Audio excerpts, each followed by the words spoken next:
je suis inquiet par rapport à déjà l'implication de certains joueurs. Je suis aussi inquiet par rapport à l'analyse de Gattuso. J'avais trouvé, on avait mis ça à son crédit, le fait qu'il repasse à 5, j'avais trouvé que c'était une super idée parce que ça avait redonné un élan. C'était un peu la vôtre, il faut le dire. Non, c'est pas la mienne. Non, mais ça marchait, c'est vrai. Tout le monde aurait vu ça et je comprends pas pourquoi il continue pas. Il y a des marqueurs forts dans cette équipe qui ont impacté la première partie de saison. Le fait de dire déjà qu'Aubameyang seul devant, ça fonctionne pas en fait. Comment il peut pas le comprendre? Il a un garçon qui arrive, Faris Mbanyama, qui arrive et qui dit putain je veux tout exploser, je suis en pleine forme, je veux tout exploser. Mais mets-le à côté d'Aubameyang ce soir, lance-le. Il a les dents qui règlent le parquet. Je rappelle que Bakambu avait dit on m'appellera. Non mais lance-le, ça va soulager Aubameyang. Dès qu'il a joué avec Vitinha n'était pas non plus dans une forme étincelante.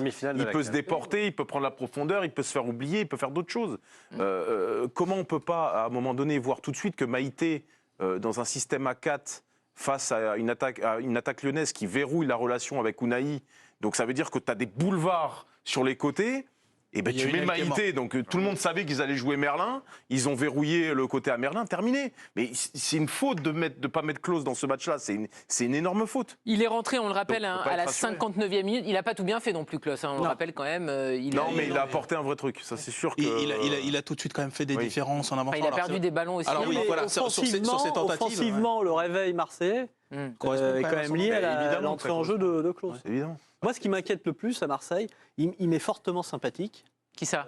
Gattuso. Ah, très bien. Avec sa voix, cette façon. Moi, j'ai beaucoup d'admiration pour nos amis italiens. Mais je pense que c'est peut-être lui le problème, en fait. Je ne suis pas sûr que ça soit vraiment un entraîneur. Un entraîneur, si, mais est-ce que c'est je ne suis pas sûr que ça soit un très bon tacticien, technicien. Trop prudent. Et ce qu'on voit de ses résultats passés ne plaide pas non plus. C'est pas un entraîneur qui a obtenu des résultats probants là où il a entraîné par le passé. Une Coupe d'Italie, voilà.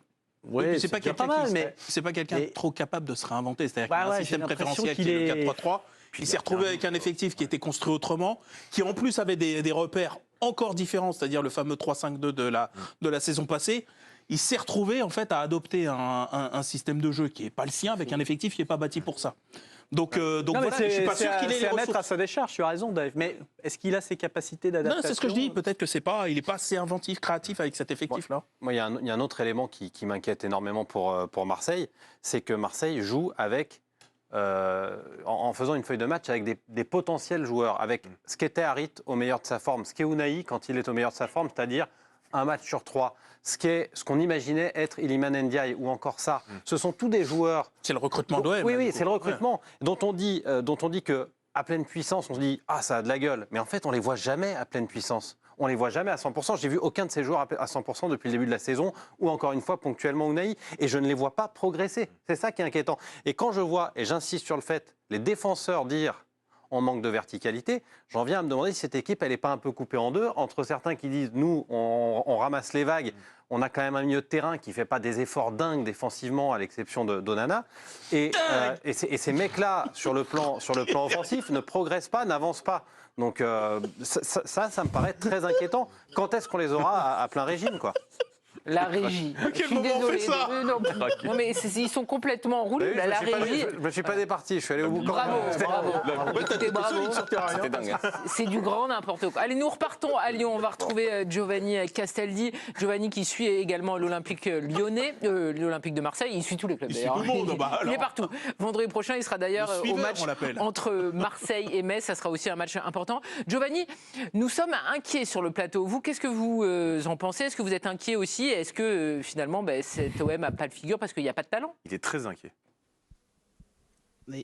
Et effectivement, Karine, je suis partout, mais je suis jamais à la maison. C'est ce que vous dites trop souvent. Non, mais plus sérieusement, en fait, je pense que Timothée, il a appuyé sur le point essentiel de cet effectif. L'an passé, j'ai fait la grande partie des matchs de l'Olympique de Marseille. Alors avec Tudor, c'était imparfait, il n'y a pas de souci, mais déjà il y avait une vraie identité qui se dégageait. Je trouve que l'OM de Gattuso n'en a pas. C'est pas vraiment une équipe de possession, c'est pas vraiment une équipe de transition, c'est pas une équipe qui agresse très fort pour récupérer les ballons. Donc je trouve qu'il n'y a pas d'identité. Ce soir, il a déploré plusieurs fois ce côté hargneux, ce côté agressif. C'est quand même un comble quand on sait le joueur qu'il a été. mais je trouve surtout que cet effectif, en termes de qualité, il est beaucoup trop limité. Alors, Aubameyang, il y a du mieux, c'est un bon joueur, il n'y a pas de souci. Mais quand on repense au recrutement, et Timothée a pris le bon mot sur le côté potentiel, il n'y a rien qui se confirme, c'est-à-dire que Joaquin Correa, il aurait pu se relancer à l'Inter, c'est un fantôme. Iliman Ndiaye, sa plus belle action, c'est d'avoir jonglé devant Saint-Charles, mais sur le terrain, c'est une catastrophe absolue. Unai fait des très bons contrôles semelles, mais il apporte rien dans le jeu. Donc je trouve qu'il y a beaucoup trop de déceptions. Au-delà des incertitudes qu'il y a sur le mercato où on te change tout le temps des joueurs et du fait que Gattuso ne soit pas un coach confirmé, ça fait trop de si en fait. Donc l'Olympique de Marseille, j'arrive pas à être inquiet parce que j'en attends pas grand-chose malheureusement.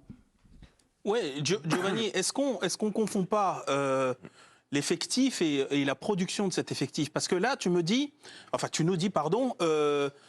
je vois cet effectif, c'est trop léger.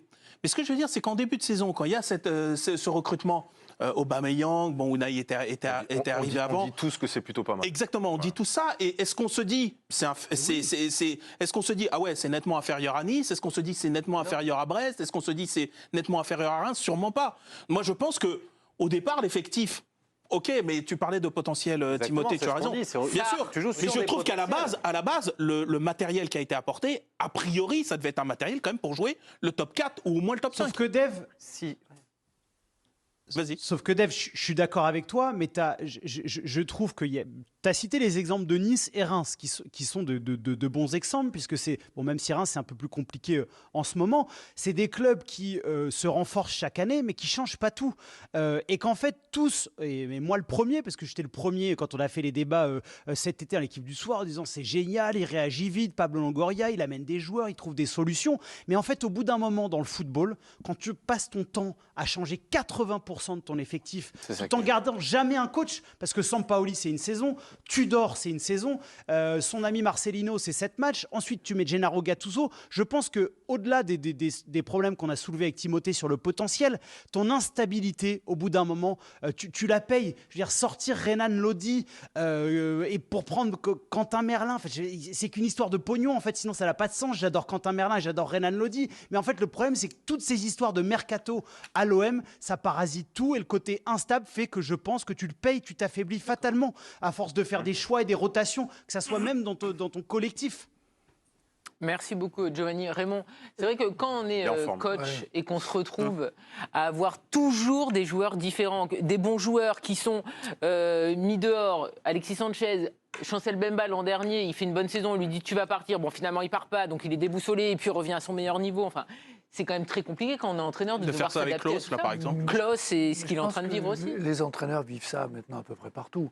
Là, Marseille, c'est vraiment Ils sont plus responsables du recrutement. Un terminal d'aéroport on leur impose des gens. Il y a des mesures économiques qui sont plus importantes que les sportifs.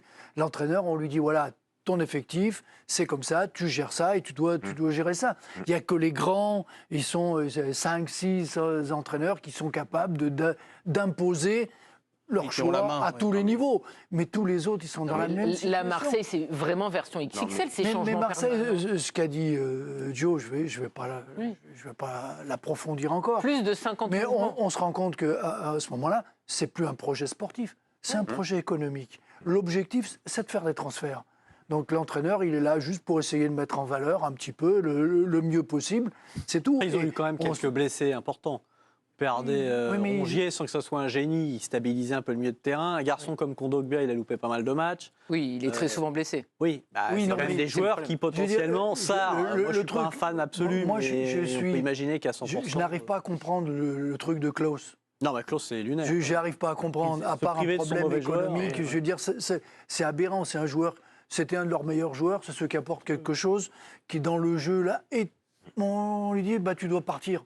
Et au final, il part pas et tout le monde est chamboulé. 48 heures avant Giovanni l'a dit aussi, Lodi, joueur de champ le plus utilisé depuis le début de la saison.